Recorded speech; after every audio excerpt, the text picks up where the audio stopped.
अस्सलाम वालेकुम मेरे प्यारे viewers, welcome to my channel. उम्मीद करती हूँ कि आप सब खैरियत से होंगे। आज मैं आपके कमेंट्स के रिस्पांस की सेकंड वीडियो अपलोड करने लगी हूँ और अब मैंने सोचा है कि हर हफ्ते संडे को मैं कमेंट्स रिस्पांस की वीडियो अपलोड किया करूँगी, ताकि आपको भी पता हो कि आपके जो भी वीकली कमेंट्स होंगे, जो भी क्वेश्चन होंगे, क्यूरीज होंगी, उनका मैं एक्सप्लेन करके संडे को जवाब दिया करूँगी। बाकी माइनर से अगर कोई रिस्पॉन्स करना होगा तो वो मैं रिप्लाई में लिख के टाइप करके आपको कर दिया करूँगी। अच्छा जी, अब हम कमेंट्स का रिस्पॉन्स शुरू करते हैं। लास्ट वीडियो जो मैंने कमेंट्स के रिस्पॉन्स की बनाई थी, उस पर हमाद साहब की वीडियो आई थी कि एक वीडियो बना दें कि यूबीएल मुकम्मल करंट अकाउंट ऑनलाइन कैसे ओपन करवा सकते हैं। इसका रिस्पॉन्स मैंने हमाद साहब को कर दिया था कि मैंने हेल्पलाइन से भी कंफर्म किया था। उनकी जो ऑनलाइन आप अकाउंट ओपन करवा सकते हैं, उस अकाउंट में ये मैंने रिस्पॉन्स किया हुआ था। 5 अकाउंट है जो आप ऑनलाइन ओपन करवा सकते हैं। आसान डिजिटल है, यूबीएल का रोशन डिजिटल अकाउंट है, यूबीएल तेज रफ्तार आसान, यूबीएल फ्रीलांसर और यूबीएल अरूज डिजिटल अकाउंट। ये अकाउंट 5 जो हैं वो आप ऑनलाइन अप्लाई कर सकते हैं, ओपन करवा सकते हैं। यूबीएल मुकम्मल करंट अकाउंट के लिए आपको अभी ब्रांच ही विजिट करना पड़ेगा। अभी उनकी ऑनलाइन मीन के अकाउंट ओपन करवाने के लिए मुकम्मल करंट अकाउंट की सर्विसेज जो है वो अनअवेलेबल है।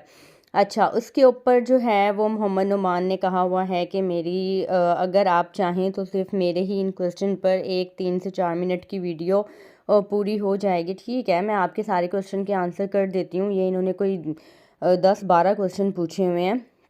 योर टाइम वेस्ट ना हो, only 1 comment in my all question reply please only in video. क्या यूबीएल भी फ्रीडम अकाउंट ओपन होता है? देखें, जो स्टेट बैंक की तरफ से इंस्ट्रक्शंस है ना, वो हर कमर्शियल बैंक में बेसिक्स जो अकाउंट होते हैं, करंट अकाउंट होता है, सेविंग अकाउंट होता है और तीसरा फिक्स्ड डिपॉजिट या टर्म डिपॉजिट अकाउंट होता है। अब करंट अकाउंट की और सेविंग अकाउंट की हर कमर्शियल बैंक्स ने अपनी अपनी फीचर्स और कस्टमर्स के अकॉर्डिंगली डिफरेंट प्रोडक्ट्स बनाई हुई हैं, जिसमें वो अपनी अपनी मीन के कस्टमर की ज़रूरत के मुताबिक उन्होंने उस प्रोडक्ट को एक नाम दिया हुआ है। तो फ्रीडम अकाउंट जो है वो समझ लें कि एचबीएल ने अपनी एक प्रोडक्ट का नाम रखा हुआ है, करंट अकाउंट की प्रोडक्ट का नाम, जिसमें वो बिजनेस पर्सन के लिए ये अकाउंट ऑफर कर रहे हैं। मिलता जुलता मैं आपको अकाउंट बता सकती हूँ। बैंक ऑफ पंजाब में बीओपी तिजारत अकाउंट होता है जो फ्रीडम अकाउंट से मिलता जुलता होता है, जो बिज़नेस पर्सन के लिए होता है। यूबीएल में मुकम्मल करंट अकाउंट आप कह सकते हैं। तो ये फ्रीडम अकाउंट सब बैंक में नहीं होगा, हर बैंक ने अपना अपना एक अकाउंट के फीचर्स के अकॉर्डिंगली एक नाम रखा हुआ होगा। तो एग्जैक्ट आप ये कह सकते हैं कि हर बैंक में करंट अकाउंट ओपन हो सकता है, लेकिन ये जो प्रोडक्ट नेम होती है ना, ये हर बैंक की डिफरेंट होती है। सेकंड आपका क्वेश्चन है कि 7 डे के बाद ज़रूर कमेंट के रिप्लाई की वीडियो बनाया करें। जी इंशाल्लाह मैं हर संडे को बनाया करूँगी।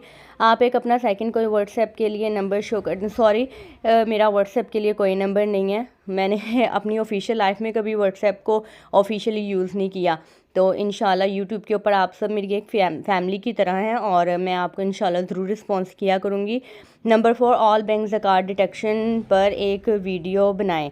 अच्छा, ज़कात डिडक्शन पर ना मैं इंशाल्लाह जल्दी वीडियो बनाऊंगी, क्योंकि यकम शबान से पहले वैसे मैंने ना अपनी एक करंट, सेविंग और फिक्स डिपॉजिट अकाउंट की जो मैंने वीडियो बनाई हुई है, उसके अंदर मैंने ज़कात डिक्लेरेशन का कम्प्लीटली एक्सप्लेन किया हुआ है। लेकिन ज़कात डिडक्शन पे मैं एक कंप्लीट अलग से सेपरेट वीडियो बना दूंगी, इंशाल्लाह जल्दी बनाऊंगी, क्योंकि रमज़ान आने वाला है और यकम शबान से पहले आपको एफिडेविट जमा करवाना होता है, ताकि आपकी सेविंग अकाउंट के ऊपर ज़कात डिडक्ट ना हो। तो वो इंशाल्लाह मैं इसी महीने में कोशिश करूँगी बना दूँ। नेक्स्ट आपने पूछा है, मिज़ान बैंक का चेक इन यूबीएल बैंक में विड्रॉ, येस और नो? नहीं, आप किसी भी बैंक का चेक किसी दूसरे बैंक से कैश नहीं करवा सकते। हाँ, आप यानी ऑनलाइन ट्रांसफ़र करवा सकते हैं। यानी कि अगर आपके पास मिज़ान बैंक का चेक है और आपका यूबीएल में भी अकाउंट है, तो आप यूबीएल अकाउंट में जाके उस मिज़ान बैंक के चेक को डिपॉजिट करवा सकते हैं। वो क्लियरिंग में जाएगा और क्लियर होकर आपके यूबीएल के बैंक अकाउंट में आ जाएगा। लेकिन कैश आप नहीं ले सकते, मिज़ान बैंक के चेक के ज़रिए यूबीएल बैंक से कैश विड्रॉ नहीं करवा सकते। नंबर 6 आपने पूछा है, UBL omni account and UBL other account different. Omni account, omni account जो होता है ना, यूबीएल ओमनी अकाउंट, ये आपके जैज़ कैश या इजी पैसे की तरह का होता है। ठीक है। जैज़ कैश या ईजी पैसे का आपको पता ही है कि आपके नाम पे एक रजिस्टर्ड सिम होनी चाहिए और आईडी कार्ड की बेस पे अकाउंट ओपन हो जाता है। इसी तरह का यूबीएल का ओमनी अकाउंट है। अगर आपके पास आपके नाम की रजिस्टर्ड सिम है और आपका शनाख्ती कार्ड अवेलेबल है तो आप इन दो की बेस पे यूबीएल ओमनी अकाउंट ओपन करवा सकते हैं और ये इसी तरह से वर्क करता है जैसे जैज़ कैश का करता है। और यूबीएल ओमनी अकाउंट नंबर जो होता है ना वो आपका मोबाइल नंबर ही होता है और बाकी ये इसके ज़रिए आप तमाम तरह ट्रांजैक्शंस कर सकते हैं। तो ये बस डिफरेंट होता है कि वो आपके नंबर पे होता है और बाकी जो नॉर्मल अकाउंट होते हैं यूबीएल के जो दूसरे अकाउंट हैं वो नॉर्मली जैसे बाकी बैंक्स के अकाउंट होते हैं उसी तरह का होता है। नंबर 7, जब आपकी वीडियो 10 के 100 के व्यूज़ होंगे फिर कहाँ रिप्लाई करेंगी आप? अल्लाह करें मिलियंस व्यूज़ आएँ इंशाल्लाह। अल्लाह आपकी ज़ुबान मुबारक करें, जल्दी मेरे जो हैं वो इतने सब्सक्राइबर्स हों और जब तब भी इंशाल्लाह मैं पूरी कोशिश करूँगी कि जो मेन बेसिक्स क्यूरीज़ होंगी उनका मैं रिस्पॉन्स कर दिया करूँ। नेक्स्ट आपका क्वेश्चन है, मेरे पास वीज़ा कार्ड है बट चेंज पेपाल कैसे करें, रीज़न हाई एनुअल फ़ी। मैंने जो है वो बैंक अकाउंट ओपनिंग के बारे में जो टिप्स प्रोवाइड की हुई हैं उस पर जो वीडियोस बनाई हुई हैं उसमें मैंने एक टिप ये भी दी हुई है कि आप अपनी ज़रूरत को देखें और हमेशा कार्ड वही अप्लाई करें जितनी लिमिट की आपको ज़रूरत है। यानी कि अगर आपको इतनी ज़्यादा लिमिट की ज़रूरत नहीं है, आपको पता है मैंने एक दिन में मुश्किल से 50,000 रुपये निकलवाने हैं, तो आप सबसे छोटा कार्ड लें। और पेपाल कार्ड मैं आपको बता दूं कि अगर आप ऑनलाइन शॉपिंग करते हैं किसी वेबसाइट पे पेमेंट करते हैं तो पेपाल कार्ड सिर्फ आपका जो है वो पाकिस्तान के अंदर ही यूज़ होगा, इंटरनेशनली यूज़ नहीं होगा। फिर भी अगर आप पेपाल कार्ड लेना चाहते हैं तो आप अपना ये कार्ड बंद करवाने से पहले हेल्पलाइन यानी कि जिस बैंक का आपका कार्ड है उस बैंक की हेल्पलाइन पे कॉल करें, उनको कहें कि मैंने अपना कार्ड जो है वो पेपाल बनवाना है, उनसे प्रोसीजर पूछें, फिर अपना कार्ड जो करंटली है वो बंद करवा के पेपाल कार्ड के लिए अप्लाई करें।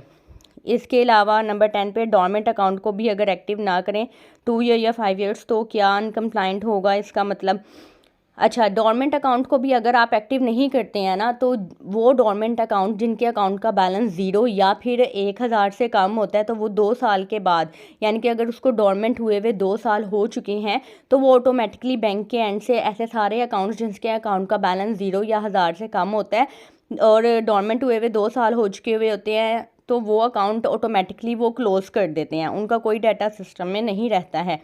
इसके अलावा अगर अकाउंट को बंद हुए हुए डोरमेंट हुए हुए 10 साल हो चुके हुए हैं तो वो अकाउंट वैसे ही जो है अनक्लेम्ड अकाउंट्स में चले जाते हैं, अनक्लेम्ड डिपॉजिट्स में चले जाते हैं। वो जितना भी उनके अंदर डिपॉजिट होगा, फॉर एग्जांपल अगर एक अकाउंट है, ठीक है, और उसका ऑनर जो है वो नहीं रहा या किसी भी रीज़न की वजह से उसने उस अकाउंट का इस्तेमाल नहीं किया और उसके अकाउंट में 1,00,000 2,00,000 या जितने भी पैसे हैं और उस अकाउंट को डोरमेंट हुए हुए अगर 10 साल हो चुके हैं तो वो अनक्लेम डिपॉजिट में चला जाता है। उन अकाउंट्स का सारा पैसा स्टेट बैंक में चला जाता है और उन अकाउंट को बंद कर दिया जाता है, ठीक है। बाकी जो नॉर्मल अकाउंट होते हैं यानी कि जिनके अकाउंट में 0 रुपये या 1,000 रुपये से कम बैलेंस होता है और डोरमेंट हुए हुए 2 साल हो चुके होते हैं, वो अकाउंट ऑटोमेटिकली बैंक बंद कर देते हैं। अच्छा, नेक्स्ट क्वेश्चन है 11, love from Sargodha Punjab, where do you live? मैं लाहौर से हूँ। और 12 क्वेश्चन है, माशाल्लाह you are very very nice girl, thanks for reply my all question, it's my player. आप सब मेरी यूट्यूब फैमिली की तरह हैं और मेरे लिए सभी अजीज़ हैं। मेरी पूरी कोशिश होती है कि मैं आपके मेन कमेंट्स का जो है वो रिप्लाई कर दूँ। बाकी जो है नोमी खान ने थैंक्स आपी कहा हुआ है, माई प्लेयर। मोहम्मद नुमान तारिक ने कहा हुआ है very nice video fully explain. आप जब इतने अच्छे कमेंट्स करते हैं यकीन करें कि मुझे मोटिवेशन मिलती है और मेरा दिल करता है कि मैं और भी ज़्यादा अच्छे अच्छे कंटेंट लेके आऊँ। नेक्स्ट आपने आमिर भट्टी ने इनके HBL के सेविंग अकाउंट पे कहा हुआ है दिस इज़ और रिबा। हाँ, आप कह सकते हैं रिबा जो है वो इंटरेस्ट की ही आप इस्लामिक फॉर्म में वर्ड कह सकते हैं कि रिबा यूज़ होता है, लेकिन रिबा आप इस्लामिक वे में यूज़ कर लें या किसी भी तरीके से कर लें, होता तो ये सूद ही है, नो डाउट। लेकिन मेरा काम है इन्फॉर्मेशन देना। बाकी जैसे कि मैंने अपनी सेविंग अकाउंट की वीडियो में भी बताया था कि आपका दिल सेटिस्फाई हो तो आप सेविंग अकाउंट ओपन करवाएं, अदरवाइज़ आप करंट अकाउंट ओपन करवाएं अगर आप इंटरेस्ट या प्रॉफिट या सूद से बचना चाहते हैं तो। नेक्स्ट है FBR की फाइलर या नॉन फाइलर की जो मैंने दी थी इंफॉर्मेशन, उसके ऊपर मोहम्मद नुमान तारिक का आया हुआ है, I am interested in banking stuff, I find all of your video interesting informative. Thank you so much Numan के इतने अच्छे कम्प्लीमेंट के लिए। बाकी भी मैं पूरी कोशिश करूँगी कि अच्छा अच्छा कंटेंट लेके आऊँ और आप उन लोगों के साथ लाजमी इस वीडियोस को शेयर किया करें और उनको कहा करें कि चैनल को सब्सक्राइब करें। जो इस तरह के स्टफ़ में इंटरेस्टेड होते हैं। अच्छा, अदनान अकरम का कमेंट है यूबीएल मुकम्मल करंट अकाउंट पे कि 25,000 हर टाइम होना चाहिए या मंथ के एंड पर होना चाहिए।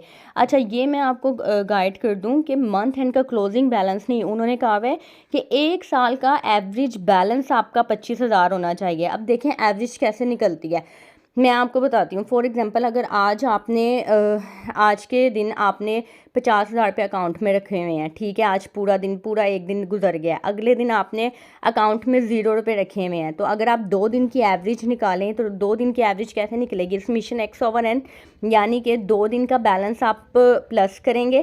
पहले दिन आपका 50,000 था, दूसरे दिन आपका 0 था, तो टोटल बैलेंस क्या हो गया? 50,000 हो गया। और 2 दिन की हमने एवरेज निकालनी है तो उसको 2 से डिवाइड करेंगे तो आपका 25,000 आ जाएगा। तो ये 2 दिन की एवरेज है।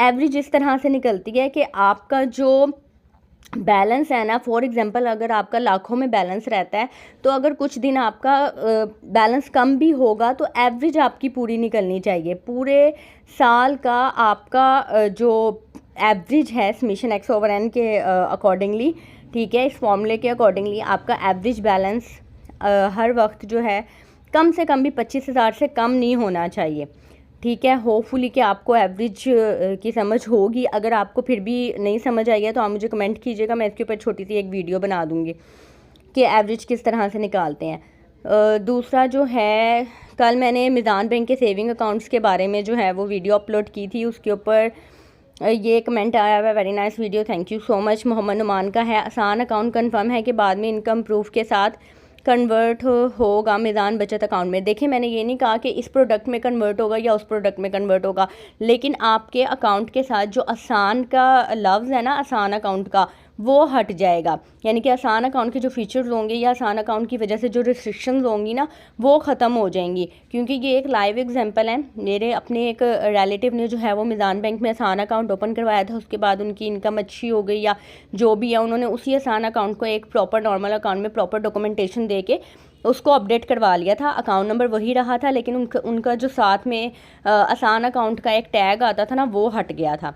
अच्छा, एक कमेंट मैं भूल गई थी, ये एक 3 दिन पहले ज़िशान साहब ने कमेंट किया हुआ है कि कंप्लीट वीडियो बनाओ BOP मोबाइल बैंकिंग ऐप पर, जिसमें बताएं कि कंप्लीट सिक्योरिटी के साथ मोबाइल बैंकिंग ऐप कैसे चलाएं। देखें, इसके ऊपर 1 मिनट के इसका रिस्पांस है, 1 मिनट के जवाब के लिए मैं एक कंप्लीट वीडियो बनाऊंगी, तो वो ज़ाहिर बात है कि आप में से कोई भी नहीं देखेगा कि 1 मिनट की बात को 10 मिनट तक खींच दिया।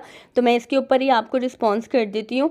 आपने बेसिक यही है कि आपने अपना जो भी आप BOP की मोबाइल एप्लीकेशन यूज़ करें या किसी भी बैंक की बैंकिंग मोबाइल एप्लीकेशन यूज़ करें, आपने उसका पासवर्ड किसी को नहीं बताना है, मोबाइल नंबर अपने पास रखना है, क्योंकि जब भी आप लॉगिन करेंगे आपको जो OTP होगा, जो कोड होगा, वो आपके मोबाइल नंबर पे आएगा। चीज़ का आपने ख्याल रखना है। दूसरा जो है वो आप कोशिश किया करें कि हर महीने आप अपने जो मोबाइल एप्लीकेशन है उसका पासवर्ड चेंज कर लिया करें। यूज़र ID तो ज़ाहिर बात है चेंज नहीं होती, वो एक दफ़ा ही बनती है। जो भी आपने बनानी है फ़र्स्ट टाइम में सोच समझ के बनाएं। किसी भी बैंक की आप मोबाइल एप्लीकेशन रजिस्टर्ड करने लगे हैं तो यूज़र ID जो है वो हमेशा सोच समझ के बनाएं, जो आपको हमेशा याद रहे। मैं वैसे जब भी कस्टमर की मोबाइल एप्लीकेशन एक्टिवेट करती थी तो उनकी यूज़र ID जो है, मैं उनको सुजेस्ट करती थी कि आप अपना मोबाइल नंबर लिख लिया करें, वो कभी इंसान भूलता भी नहीं है और आपको हमेशा याद रहता है। यूज़र ID है वो बना लिया करें, बाकी आपकी अपनी मर्ज़ी है। पासवर्ड जो है वो हमेशा आप अल्फ़ान्यूमेरिक लिखा करें। अल्फ़ान्यूमेरिक क्या, आपका पासवर्ड स्ट्रॉन्ग होना चाहिए और कोशिश किया करें कि हर महीने आप अपनी मोबाइल एप्लीकेशन का जो पासवर्ड है वो चेंज करें, हर महीने कर लें। या और ATM कार्ड का भी आप जो पिन है वो कोशिश किया करें कि वक्तन फ़ौक्तन चेंज करते रहा करें, सिक्योरिटी रीज़न की वजह से। तो बस यही है कि एक आपने OTP का ख्याल रखना है, किसी के साथ OTP शेयर नहीं करना है। और जैसे ही आपको लगे कि मेरी मोबाइल बैंकिंग एप्लीकेशन जो है वो लॉगिन होने का मैसेज मुझे आया है जबकि मैंने लॉगिन नहीं किया है, तो फ़ौरी तौर पे अपना पासवर्ड चेंज करें और हेल्पलाइन पे कॉल करके रिस्पॉन्स करें कि मैंने ये जो है वो लॉगिन नहीं किया है लेकिन फिर भी मुझे मैसेज आया है, ठीक है। तो पासवर्ड आपने जो है, जब भी इस तरह की कोई भी आपको फील हो कि कुछ होने मीन के कुछ गलत हो रहा है या मैंने लॉगिन नहीं किया है, आप पासवर्ड फौरी तौर पे चेंज करें और अपने OTP का ख्याल रखें। OTP आपने किसी के साथ शेयर नहीं करना है, बस यही सिक्योरिटी है, इसी के साथ आप इसको यूज़ कर सकते हैं। और फिंगरप्रिंट जो है वो आप इनेबल कर सकते हैं, ताकि जो इसकी मोबाइल है वो आप इसको ऐप लॉक लगा के रखें, ताकि कोई भी आपकी मोबाइल बैंकिंग को जो है वो लॉगिन करके कहीं फ़ंड ट्रांसफ़र वगैरह ना कर दें। HBL की बहुत अच्छी बात है कि HBL ने एक ट्रांजैक्शन, एक लॉगिन पासवर्ड होता है HBL की मोबाइल बैंकिंग एप्लीकेशन का, और दूसरा उनका ट्रांजैक्शन पासवर्ड होता है। ठीक है, ट्रांजैक्शन पासवर्ड के बाद भी उनका एक OTP आता है। तो ये उनका एक बहुत एक सिक्योरिटी है कि अगर किसी को आपकी मोबाइल बैंकिंग का लॉगिन ID या पासवर्ड पता भी है, अगर वो लॉगिन कर भी लेता है, तो लॉगिन करने के बाद अगर वो कोई ट्रांजैक्शन करने की कोशिश करता है तो उसको ट्रांजैक्शन पासवर्ड भी पता होना चाहिए। अगर उसको ट्रांजैक्शन पासवर्ड नहीं पता, वो भी लॉगिन पासवर्ड की तरह ही होता है, अगर उसको ट्रांजैक्शन पासवर्ड नहीं पता तो उसको लॉगिन करने का भी कोई फ़ायदा नहीं होगा। तो HBL में जो है ये सर्विस मुझे उनकी बहुत अच्छी लगती है सिक्योरिटी पर्पस, सिक्योरिटी रीज़न की वजह से, कि उनका एक ट्रांजैक्शन पासवर्ड होता है, फिर जब आप ट्रांजैक्शन पासवर्ड एंटर करते हैं तो उसके बाद आपको एक OTP भी आता है। तो उनका एक बहुत सिक्योर है। बाकी मोबाइल बैंकिंग जितने भी बैंक्स की मोबाइल एप्लीकेशन है उसमें लॉगिन पासवर्ड ही होता है, बाकी जब आप ट्रांजैक्शन करने लगते हैं तो आपको सिर्फ OTP आता है, उनके कोई ट्रांजैक्शन पासवर्ड अलग से नहीं होते हैं। तो ये बस इन्हीं चीज़ों का आपने ख्याल रखना है। उम्मीद करती हूँ कि आपको वीडियो अच्छी लगी होगी, और अगर आप चैनल पर न्यू हैं और आपने सब्सक्राइब नहीं किया है और आपकी वीडियो देख रहे हैं तो काइंडली चैनल को सब्सक्राइब कर दीजिएगा, क्योंकि इंशाल्लाह मेरे 100 सब्सक्राइबर्स होने वाले हैं। और ये मेरे लिए एक छोटी सी, एक माइनर सी समझ लें कि अचीवमेंट है, लेकिन मेरे लिए बहुत बड़ी अचीवमेंट होगी कि मेरे वीडियोस के कंटेंट पे मेरा पहला या जो एक छोटा सा स्टेप है वो कंप्लीट होने वाला है। तो अपना ख्याल रखिएगा, दुआ में याद रखिएगा। मुझे इजाज़त दें। अल्लाह हाफ़िज़।